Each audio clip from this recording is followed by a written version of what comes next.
পার্থ চট্টোপাধ্যায়ের নির্দেশেই প্রাথমিকের নিয়োগ পরীক্ষার ওএমআর নষ্ট করা হয়েছিল। এই গোটা দুর্নীতির মাস্টারমাইন্ড পার্থ চট্টোপাধ্যায়, তার নির্দেশেই হয়েছিল প্রাথমিকের নিয়োগ দুর্নীতি। বিশেষ আদালতে এই দাবি করেছেন সিবিআই এর আইনজীবী। এই নিয়ে গোপন জবানবন্দি রেকর্ড করেছেন প্রাক্তন শিক্ষামন্ত্রীর ওএসডি প্রবীর বন্দ্যোপাধ্যায়, এমনটা সিবিআই সূত্রে দাবি করা হচ্ছে। একাধিক রাজনৈতিক ব্যক্তিত্বরা চাকরির সুপারিশ করেছে, নামের তালিকা মিলেছে, তাদের জিজ্ঞাসাবাদ বাকি আছে বলে সিবিআই এর তরফে দাবি করা হচ্ছে। আমি আরো বিস্তারিত এই নিয়ে জানবো, কথা বলবো আমাদের প্রতিনিধি প্রকাশ সিনহার সঙ্গে। নিঃসন্দেহে এইটা প্রকাশ অত্যন্ত গুরুত্বপূর্ণ, যেখানে সিবিআই এই দাবি করছে যে পার্থ চট্টোপাধ্যায়ের ওএসডি তিনি গোপন জবানবন্দি দিয়েছেন যে পুরো দুর্নীতির মাস্টারমাইন্ড হচ্ছেন প্রাক্তন শিক্ষামন্ত্রী নিজে।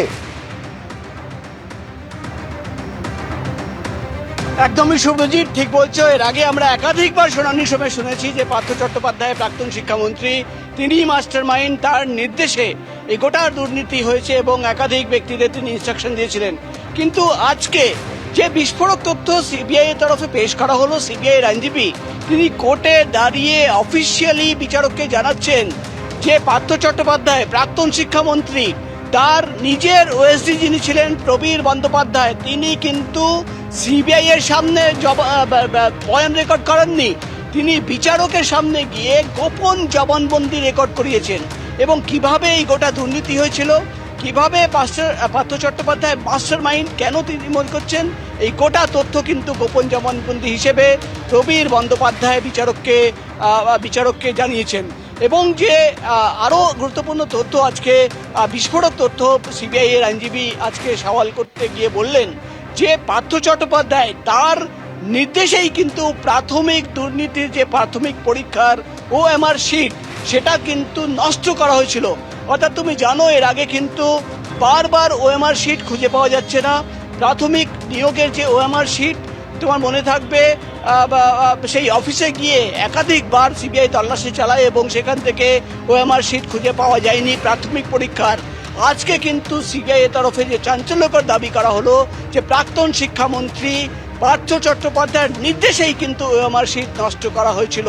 এবং যেটা আমরা দেখলাম যে পার্থ চট্টোপাধ্যায়ের জামিনের আবেদন যেটা করা হয়েছিল, তার বিরোধিতা করতে গিয়ে সিবিআই আইনজীবী যেটা বললেন যে তারা কিন্তু একটি তালিকা পেয়েছেন, সেখানে দেখা যাচ্ছে যে একাধিক পলিটিশিয়ান, প্রভাবশালীদের নাম রয়েছে, যারা কিন্তু বিভিন্ন সময় রেকমেন্ডেশন পাঠিয়েছে। তুমি জানো শুভ্রজিৎ, তোমার সঙ্গে আমি যেদিন কথা বলছিলাম এবং সেই তালিকা তোমাকে দেখাচ্ছিলাম যে বিকাশ ভবন থেকে কাদের কাদের নাম বেরিয়ে আসছে, এবং সেই তালিকা সামনে রেখেই কিন্তু আমরা খবর করেছিলাম এবং সিবিআই চার্জশিটে সেটা জমাও পড়েছে।